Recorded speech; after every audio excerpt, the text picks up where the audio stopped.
और हमने फिरौन को अपनी सब निशानियां दिखाई, मगर वो तकजीब और इनकार ही करता रहा। कहने लगा कि मूसा, क्या तुम हमारे पास इसलिए आए हो कि अपने जादू के जोर से हमें हमारे मुल्क से निकाल दो? तो हम भी तुम्हारे मुकाबिल ऐसा ही जादू लाएंगे।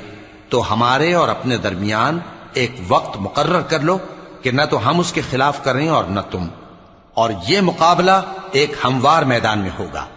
मूसा ने कहा कि आपके लिए यौम जीनत का वादा है और ये कि लोग उस रोज दिन चढ़े इकट्ठे हो जाएं। तो फिरौन लौट गया और अपने सामान जमा करके फिर आया।